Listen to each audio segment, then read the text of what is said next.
Going to bring our screen down.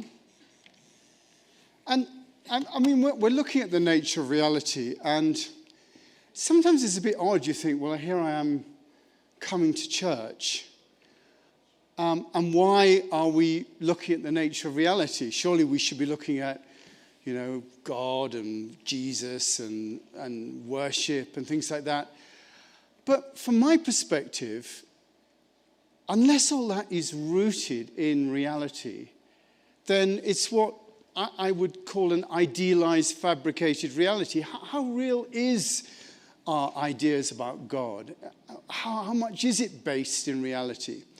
And so I think it is completely right to be investigating the nature of reality as we look at, as we're here in church, because the fact of the matter is that we want to, here at the chapel, our purpose really is to learn how to live our lives more skillfully.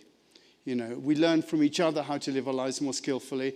And that's the purpose of us coming together. The purpose of meditation, prayer. It's really, to live our lives more skillfully, the best possible way that we can.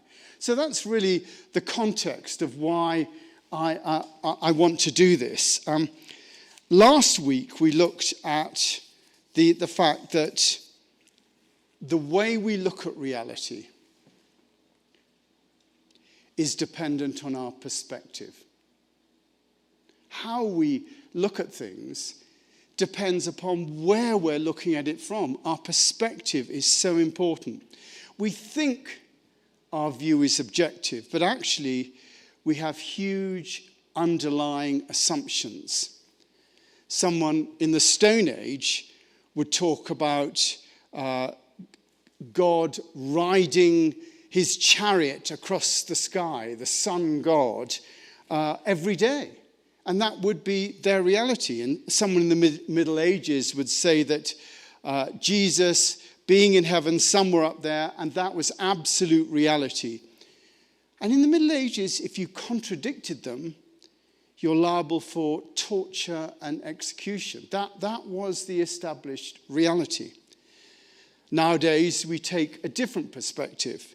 We might think in terms of atoms and quarks, but we would be equally insistent that to look at it any other way was scientific heresy.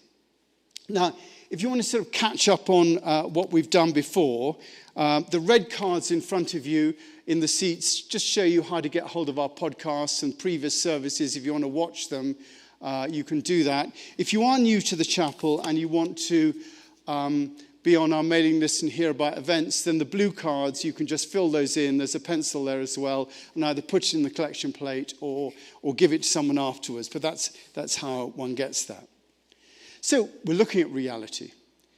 And the word reality comes from the Latin word realis, which actually means relating to things. That's what the etymology of the word reality comes from. Relating to things. And I think that's quite interesting, because normally we think of reality in terms of what is. There is an isness about the nature of reality that we bump up against things, whether the isness of this lectern, the isness of the fact of aging, the isness of the need for food. But here, in this understanding of the word, reality is rooted in relationship. It is the relationship between things that denotes reality.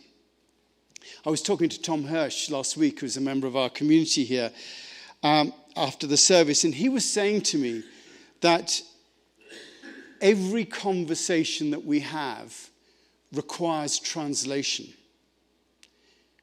Not just if it's in a foreign language, but every conversation requires translation, whether it be someone speaking in a foreign language or not, because we're hearing the conversation filtered through our own perspectives and the perspectives of the person that we're talking to. So there is a translation that's needed. If you think of it, words like love and peace have different meanings to people depending on their past experiences. To one person, love might be the willingness of someone to look after me, to cook my meals, to give me money, and to be nice. That could be a meaning for love. To another, to love someone might be being willing to listen and to hear. To another, it might be something more physical. And to another, it might be about appreciation, different meanings of love. It's no wonder there's so many divorces. When one person says, I love you, they might hear, I want to look after you. And when that doesn't happen, well, one side thinks that the contract has been broken. So reality is about our relationship to things. And that involves perspective. Have a look at this ad for the British newspaper, The Guardian.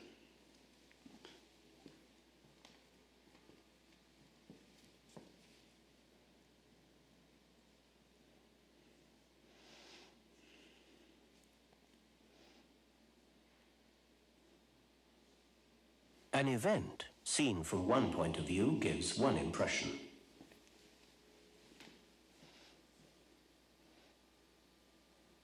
Seen from another point of view, it gives quite a different impression.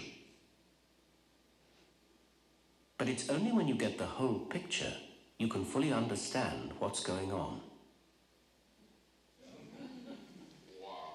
So, I'm just going to play that one more time because I think it's worth just watching one more time. It's very short.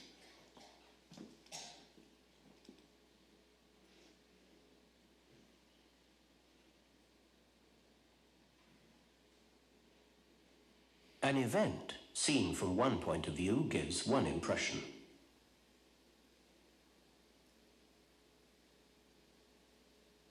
Seen from another point of view, it gives quite a different impression. But it's only when you get the whole picture you can fully understand what's going on. So what we're really looking at here is the nature of perspective. How we relate is all about the perspective we hold about what's going on. Now, if I was just to tell you right now that your house is on fire, you'd behave in a certain way. But if I told you that your house is on fire because we were being attacked by aliens, you'd behave in a completely different way. It's just about the perspective that we have, and it affects the way that we behave. So how we determine what's going on is really a matter of the perspective we take. We translate what we see in here, and we take a perspective on it. And what is it that creates that perspective? What determines the relationship that we think we have with things, what therefore determines our reality, or should I say, our perception of reality? Well, the thing that determines our reality is, of course, our minds. Our minds determine what we think is going on. And as we work out how we navigate our way through life, it's our minds that determine what's real and what's not, and we act accordingly. But as we've seen, what the mind thinks is real might not actually be real. So if we're going to explore the true nature of reality, we have to somehow separate our mind and what our mind thinks is going on between what's actually going on. Because let's face it, none of this is actually real. By that I mean it's filtered. Everything is filtered through the mind. Our eyes, our ears, our sense of smell, our touch, all of it is really just a huge virtual reality machine. And those virtual reality headsets that we buy, they trick our minds into giving us information that we think looks and sounds real. Just as our eyes, our noses, our ears, and our skin are giving our minds information and converting it into what it thinks is reality. That's what's actually going on. We trick our minds all the time. Look at film. Movies are really only a series of still images giving an appearance of movement.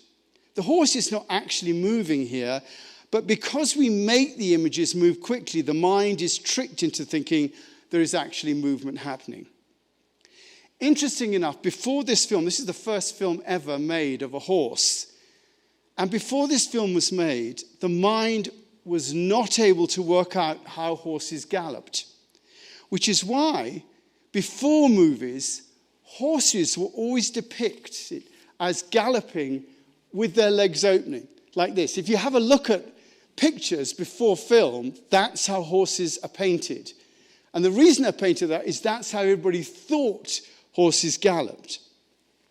So the mind doesn't pick up everything that's going on. They were able to see through the film what was actually happening. So we know that cats can see more, and bats can see in the dark. Dogs can hear more, as can teenagers. And actually, I don't know if you can see that. I'm going to move this. This little device here, if you look at it, that device emits a sound that only rodents can hear. And it's there to stop rodents coming into the building. It's a way that we do that. And actually, the fact of the matter is you can actually buy devices for teenagers as well. And this is true, you can get these devices that shops, particularly shops that don't like teenagers hanging around, and they put this device, I've seen them in England, they put this devices on the wall, and it gets really hype. We can't hear it, but teenagers can. And they move away from the shops to do that. So, we can't do everything. We can't see infrared, but we know it's there. And night vision goggles allow us to see in the dark. We're living in this virtual reality world where our minds are giving us an approximation of what's really going on. One that we can actually live by. But it's only partial. And sometimes it gives us false information. But we've evolved to make sense of the world using the information that it gives us. Because the purpose of our mind is to survive. The mind has evolved over millennia from a single-cell organism that could detect heat and light to today's mind that could detect the difference between a Beethoven symphony and the sound of a waterfall, between a squirrel eating a nut and a dog burying a bone. The mind can tell the difference because it's a hugely sophisticated device designed to keep us alive. But we have to be aware of its actions if we're going to look at the true nature of reality. Our mind creates reality from senses, but not necessarily correctly. The mind fills in the gap, but as I say, not necessarily correctly. It's like a computer program with an annoying spell checker. It will just fill in the details. The mind element of a person is that bit which enables them to be aware of the world and their experiences, to think, to feel, the faculty of consciousness and thought. The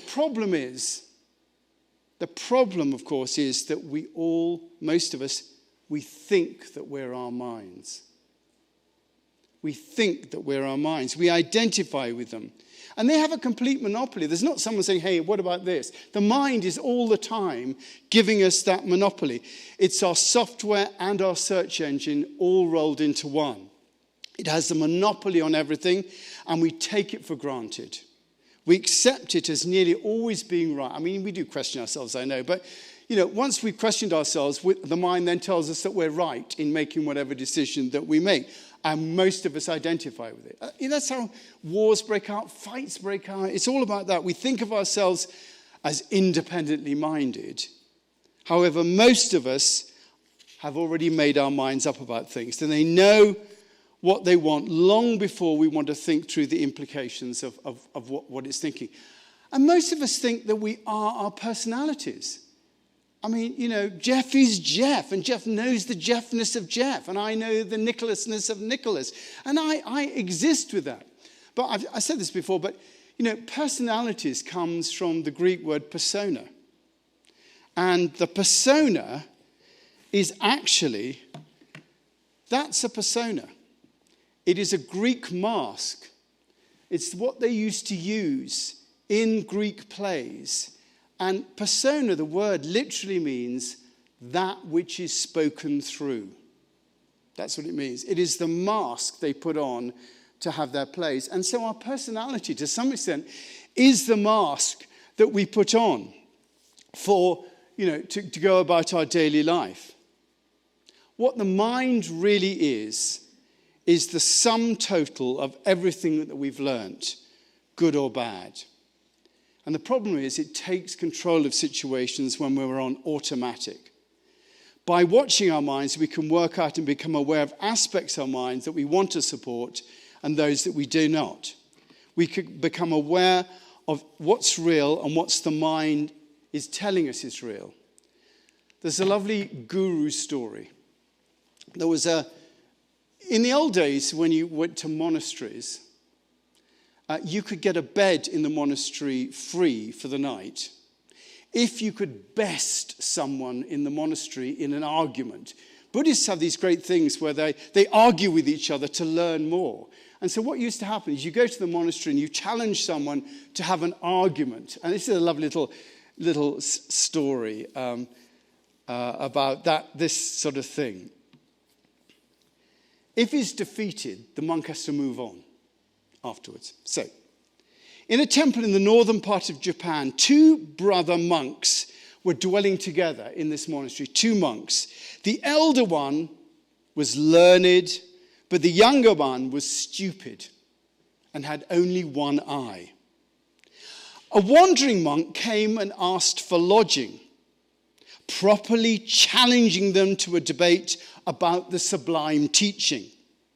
The elder brother, tired from a day from studying, told the younger one to take his place. Go and request a dialogue in silence, he says. So the young monk and the stranger went to the shrine and they sat down. Shortly afterwards, the traveller rose and went in to the elder brother and said, "Your young brother is a wonderful fellow. He defeated me completely." "Relate the dialogue to me," the elder one said. "Well," explained the traveller, "first I held up one finger representing the Buddha, the enlightened one. So he held up two fingers signifying Buddha and his teaching. I then held up three fingers representing Buddha, his teaching, and his followers living in the harmonious life. Then he shook his clenched fist in my face, indicating that all three come from one realization. Thus, he won, and so I have no right to remain here." And with this, the traveller left. "Where is the fellow?" asked the younger one, running in to see the elder brother. "I understand you won the debate," said the elder one. "Won nothing.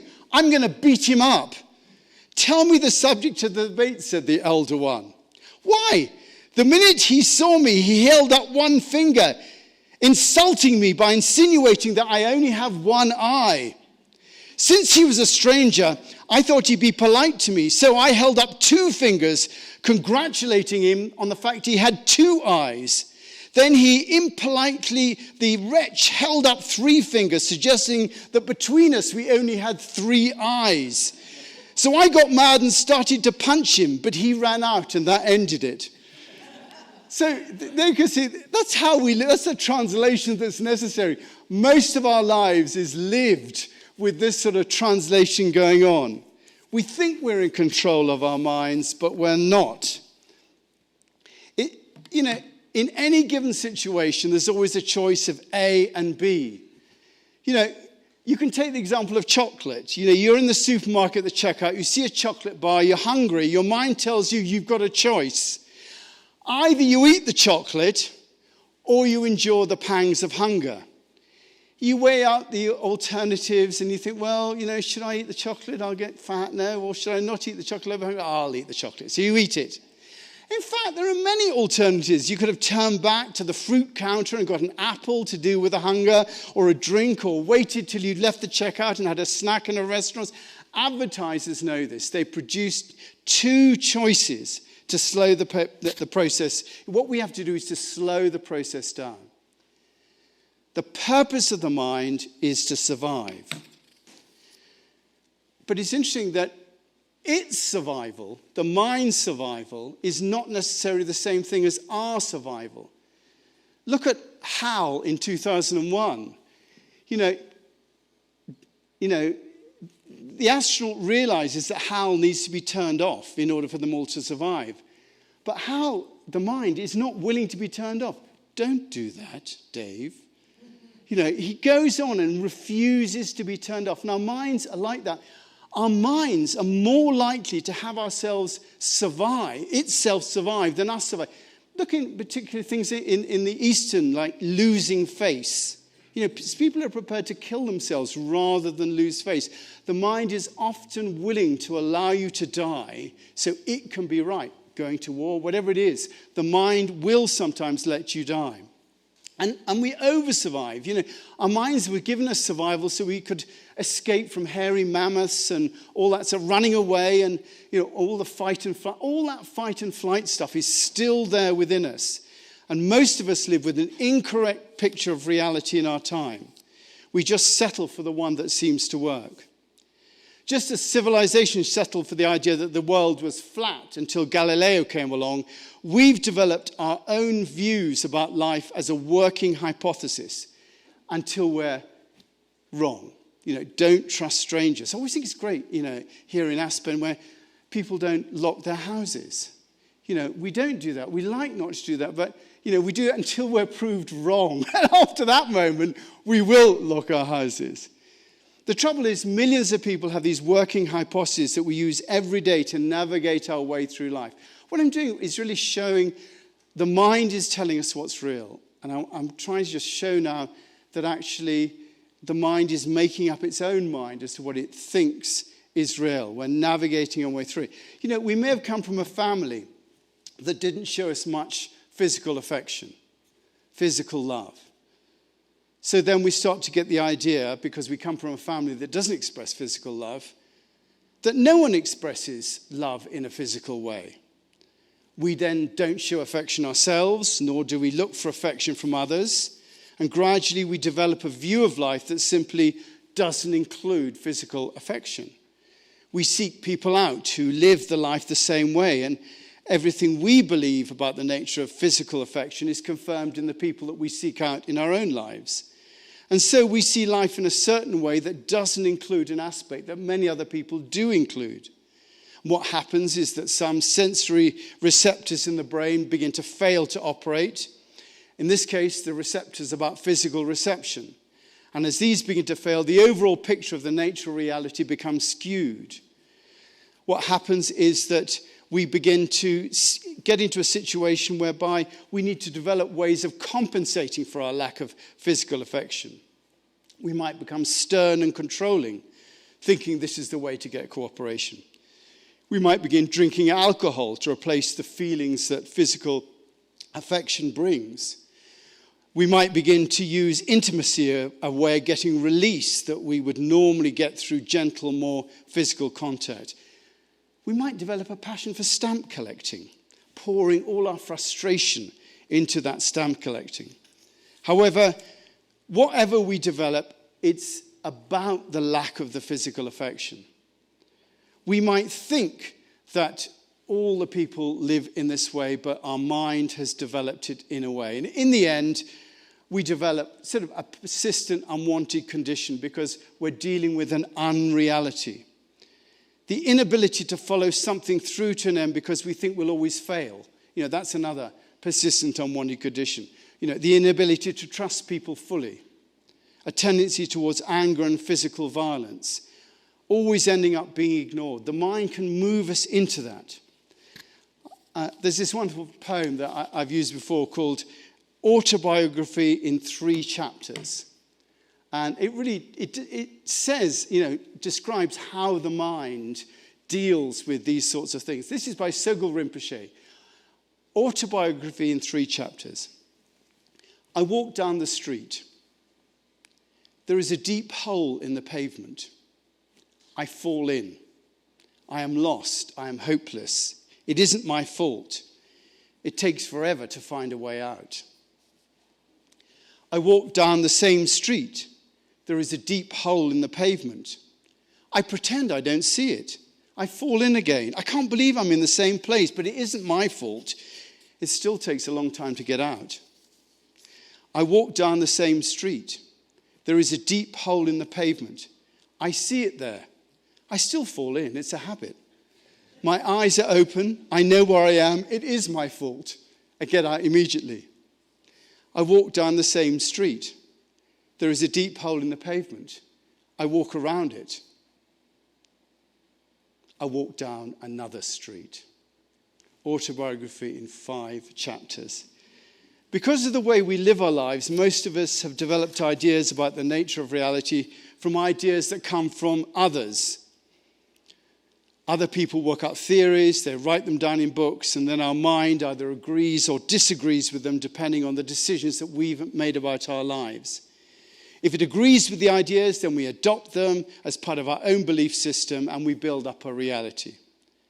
This is very different from actually watching the reality that we live through by noticing our senses, noticing the way we think, noticing the way the mind works, noticing the way our mind responds.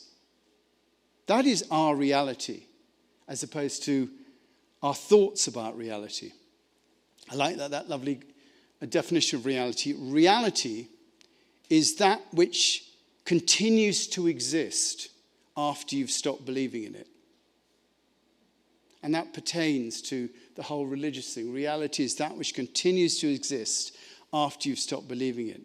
What's real for us is that what our senses tell us, that we observe. This is the beginning of reality. This is actually how it begins and will lead us to enlightenment. For enlightenment is actually the ability to perceive the true nature of life. Reality is the ability to perceive the true nature of life, and we'll be looking into that a bit more next week. So I'm going to turn off all my bits. There we are.